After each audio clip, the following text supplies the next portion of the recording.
Hi everyone, I'm Hannah and welcome to Hannah Banana Reads.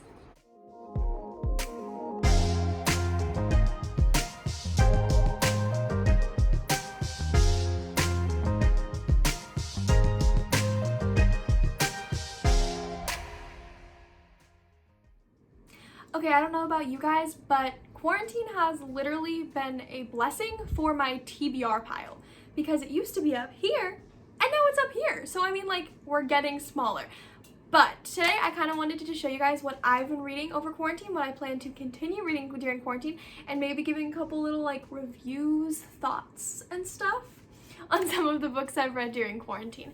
So if you have read anything during quarantine, let's talk about it in the comment section because I always want to hear what everyone else has been reading about. I love having conversations about books because, I mean, we can't actually go out and talk to our friends right now, but we can talk online, so let's talk online. Okay, let's get to it.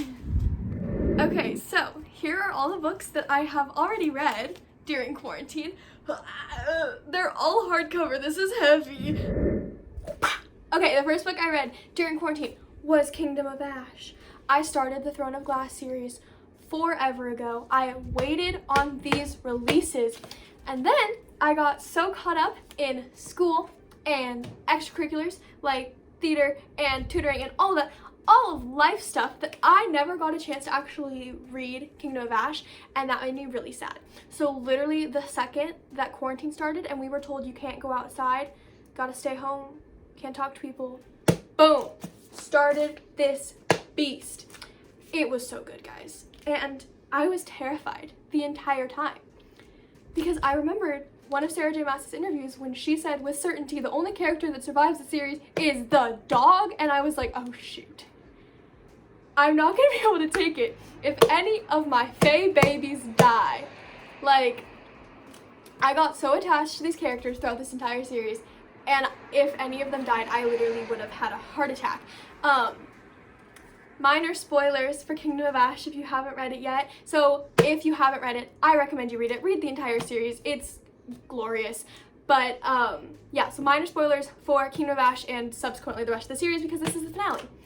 Starting now, so I hope you're on. Okay. Kingdom of Ash literally tore out my heart multiple times and then decided to put it back together in the end somehow. Like, those tattoos. Rowan is a genius, and I know there's people out there who like don't ship Rowan and Aelin. I don't understand how you can't. They're literally adorable. I rooted for them the entire time. He has the drive to go and find her this entire time, and then when he finally finds her and she's like not herself, he's not like pushing her, he's accepting her, and they work through everything together, and then by the end it's beautiful. The tattoo scene was probably my favorite when she is realizing like she's never gonna see him again, and then she realizes like, wait, like the tattoos, and then they bring her back to him. Like, it's beautiful.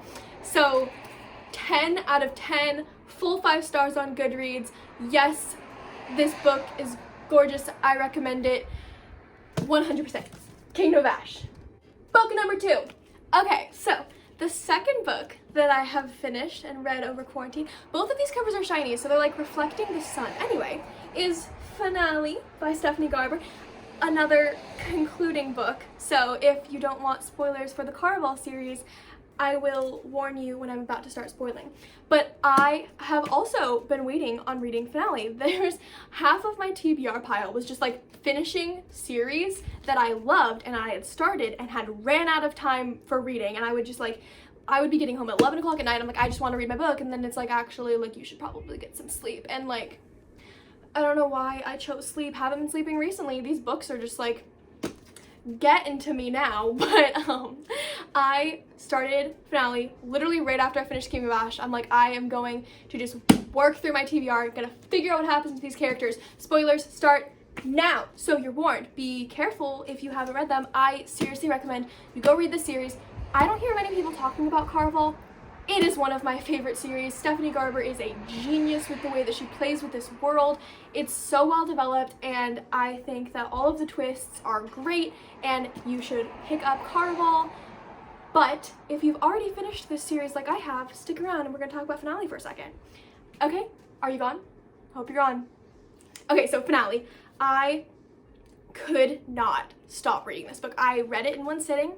I just flipped through each page, like at the beginning when Scarlet still is like interested in her fiance, her like fake fiance that she might still want to be with even though she has Julian. Like, I don't understand that. I do understand that she didn't like being lied to, but Julian tries so hard to make up for all of that.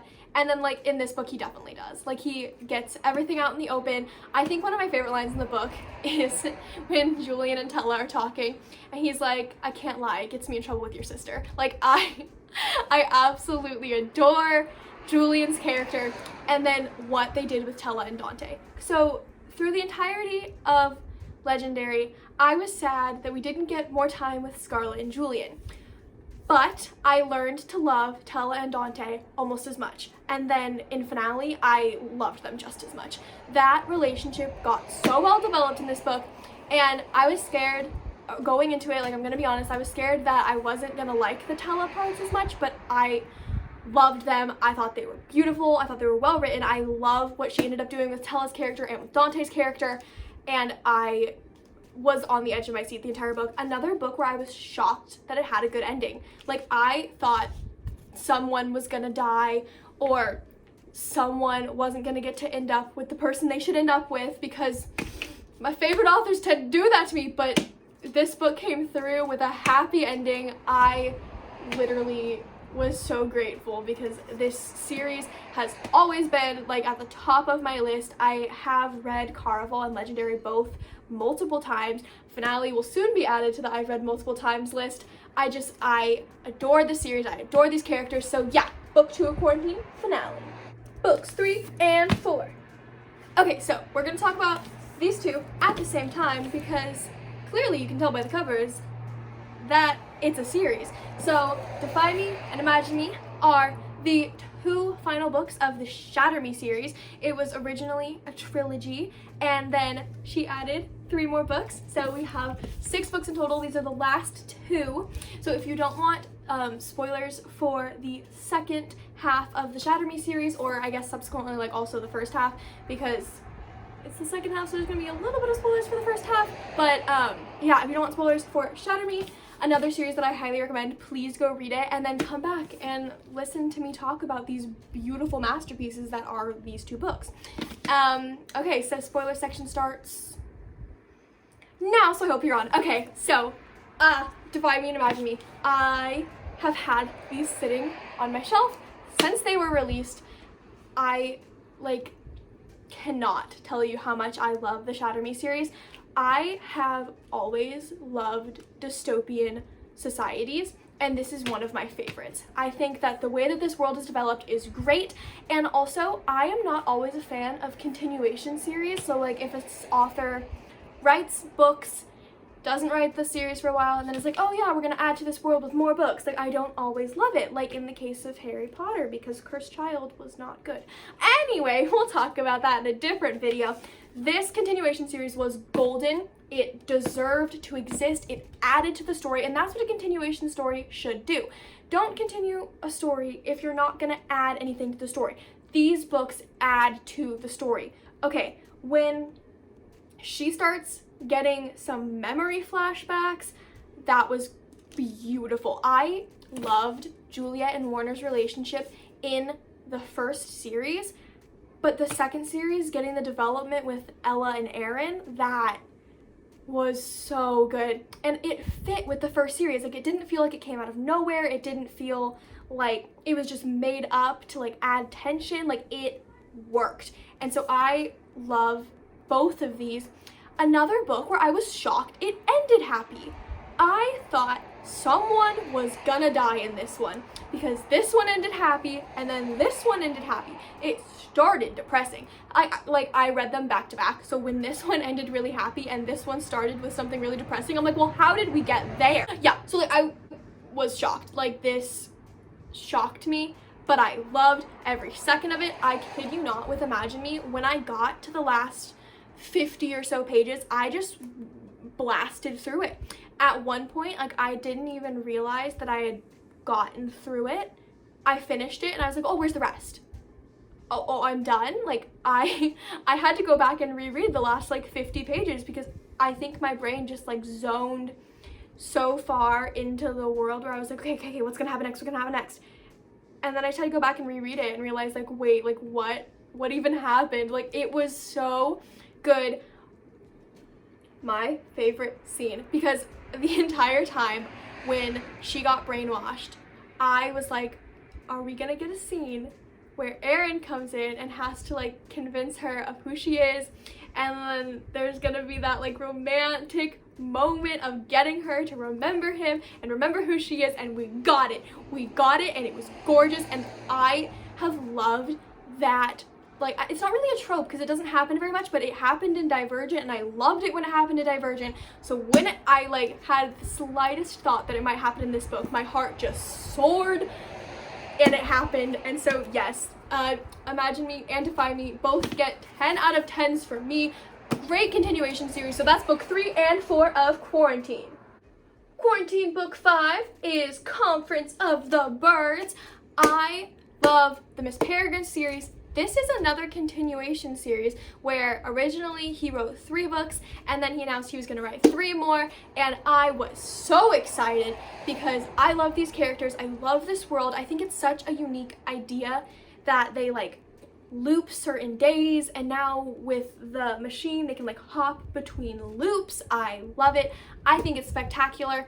I really liked the way that the first series ended, but then I think that this series adds to it. Like, it's another great continuation series that adds to the story. So this is the second of the continuation series, the first one being Map of Days. So if you haven't read the Miss Peregrine series or the continuation of the Miss Peregrine series, please go read it and then come back and watch the video. I don't want to spoil anything for you because this book has so many twists and turns that you do not want to know about before they happen. So if you haven't read it, better leave now, because I'm going to start spoiling it right about now. Okay, so Conference of the Birds starts the way that Map of Days ends with Jacob and Noor, and at the beginning I really did not know how I was going to feel about her. I didn't understand the relationship between her and Jacob at first. I was really skeptical of it because in the first series I loved Jacob and Emma. I thought they were so good together. I really shipped them. I will admit that now. But then in the second series you get the twist and they throw it at you like, just kidding, Emma and Jacob are not gonna be together, and we get that in Map of Days. And I thought maybe in Conference of the Birds they'd get back together, and I was holding on to that hope. So for the first like half of the book, I was not rooting for Jacob and Noor. I was just sad that he wasn't with Emma, but I liked the scene on the bus where Jacob and Emma just talk it out, and he realizes that she's really never gonna get over Abe, and that Jacob was kind of just her like holding on to straws, like he was a reflection of something that she loved, but he never actually loved him, and Jacob deserves love. And so Noor slowly but surely became one of my favorite characters. I loved how insistent she was. I love when she sends him a sunset. That was adorable, and at that point that was when I kind of was like, okay, kind of like them together, and by the end I really like them together. I think they make a good pair. Okay, talking about things that aren't the relationships though, this book, oh my gosh, pulled at my soul. This one didn't have a happy ending. Good thing it's not the last one. There's one more book after this. Sadly, it's not out yet, so my soul is just broken until it comes out. But the ending, and I didn't see it coming. When she gets the postcard from V, I thought it was like genuine. Like, I truly was like, oh my gosh, we're gonna meet V, like it's gonna be so easy.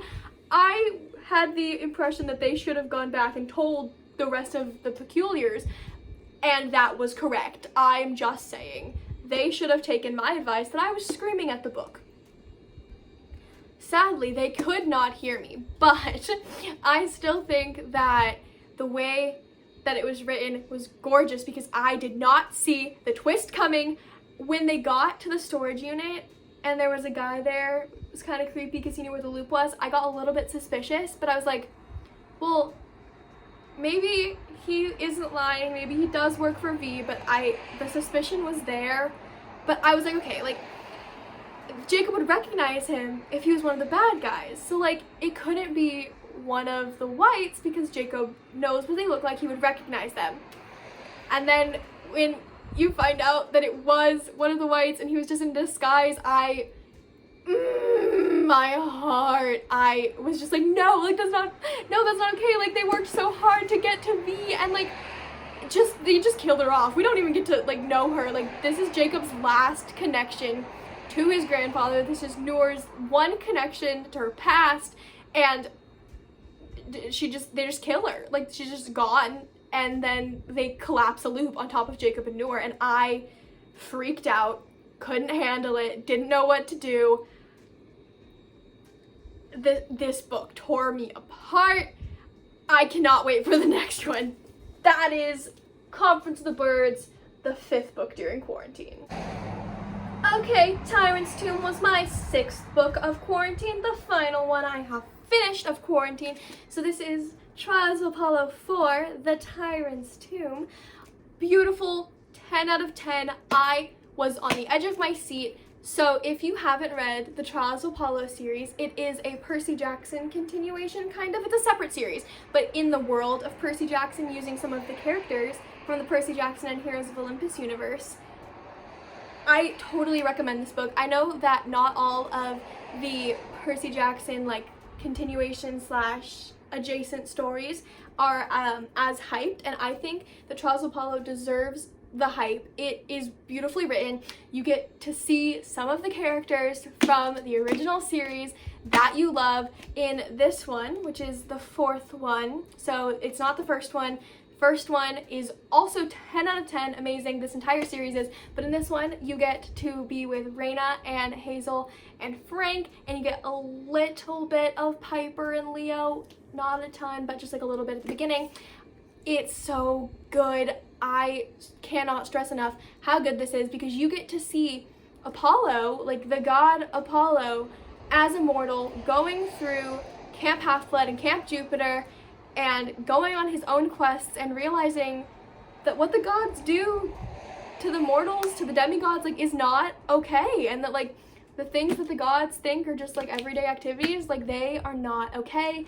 And you get to see Apollo kind of like wrestle with like mortality and a conscience. Like, he gets a conscience, and it's beautiful. So if you haven't read this series, please, I beg you, like, read it. Let's talk about it. You will love it. I promise you, you will love it. Anyway, I'm gonna go into a couple of spoilers about it, but you should read it. Go read it before I spoil it for you. Okay, spoilers are starting now. This book, the ending. Let's just start at the end, because it's, you know, you always want to have dessert before dinner. Start at the end. I cried. Yep, when we thought that Frank was about to die.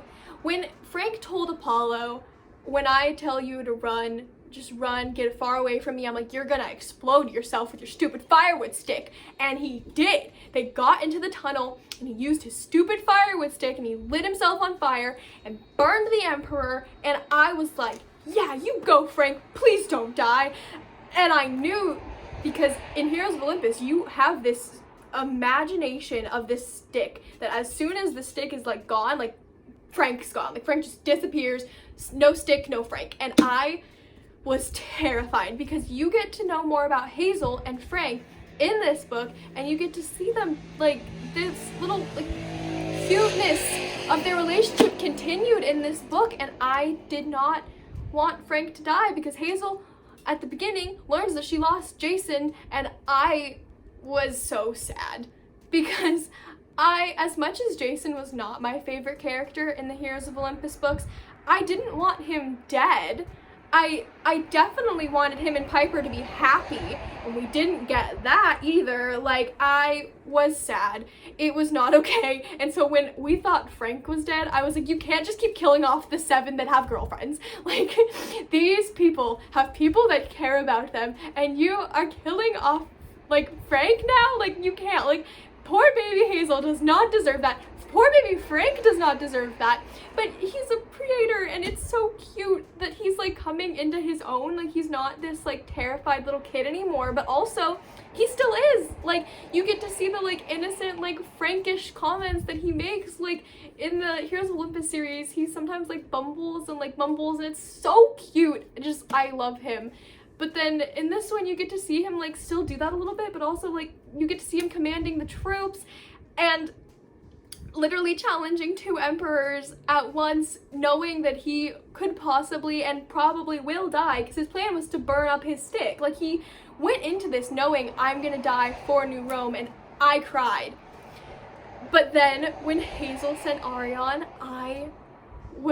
there was just a sliver of hope. Like, maybe Arion's gonna bring Frank back. Like, Hazel has hope, so I have hope. Like, maybe he's not gone. And then when Arion brings him back and he's not dead, my heart soared. The fact that like he broke Hera's curse, because you hate Hera the entire time, the entire series you hate Hera, but then like especially when she ties Frank's life to a piece of wood, like, no, like, not okay, Hera, like, that's not allowed. None of that in here. I love that he broke the curse, that like he can be his own person now. He's not like worried about like, what if this accidentally catches on fire, like, and then Hazel doesn't have to worry about it either, and they can just like take on New Rome together now that they're predators together. And Rhaena joined the hunt, and I love that Rhaena joined the hunt. I think that she was meant for that. I think that the hunt is a great place for Rhaena because she has the same energy as Talia. Like, Rhaena and Talia have such similar energies, and I love them. I love that they're friends. I'm so glad that they're going to be huntresses together now, and I loved this book. I am terrified for what's going to happen in the next one because I have loved this series so much, and I don't want it to end, especially if it ends sad, but I'm really excited because at the end, right when they said New York, I was like, we're going to get Percy and Annabeth and Camp Half-Blood and Nico and Will, and I'm so excited. So this is Tyrant's Tomb, my 6th read of quarantine. Okay, so that's all the books that I have read and completed so far during quarantine. So now I'm going to show you guys what I am about to start, and you're gonna get mad at me because I should have read this sooner, because this series has been out for so long and everyone on BookTube talks about it, and I've heard everyone on BookTube talk about it and Bookstagram and just in life. Everyone talks about this series, and I am so behind because I haven't read it, but I am starting City of Bones, and I am so excited because I'm finally gonna get to learn who these characters are that everyone loves so much, and I'm gonna understand so much more because I feel so left out that I don't know anything about these characters. I know the gist of the world, like I understand some of the concepts because I have heard of this series for so long, but now that I'm actually starting it, I am so excited. I have owned the first 3 books of this series for the longest time, and so I am excited to tear through them since I have the time now. Originally I was scared to start a new series because like when you start a new series, like that's a big commitment. You don't want to stop in the middle of it. You don't want to like get through the first book and then run out of time to read any of the other ones. So now that we're stuck inside, I have the time to read this series. So I'm going to be dedicating some time. I'm going to be reading the Mortal Instruments series. Please don't hate me. Please be proud of me. So yeah, this is going to be book 7 through, I don't know, there's a lot of these because I don't know if I'm going to start reading the adjacent series after it, but 7 through at least 10 because I have the first 3. I am really excited for this book. I'm really excited to hear what you guys have to say about all of the books that I have read during quarantine. I'm excited to hear what books you have read during quarantine and your thoughts on them. Also, you can follow my Bookstagram, which is _bookish_love, and I will love to talk to you over there. My DMs are always open, as well as my comment section. I reply to all of my comments, or as many as I can, and I would love to get to know you guys. Tell me what your Bookstagrams are, and I'll follow you, and we can just become bookish friends. So I am so excited that you guys watched this video. Thank you so much. Please leave a like and subscribe if you liked it. I don't know. I hope that you all have a good day and that you keep reading. Love from me to you.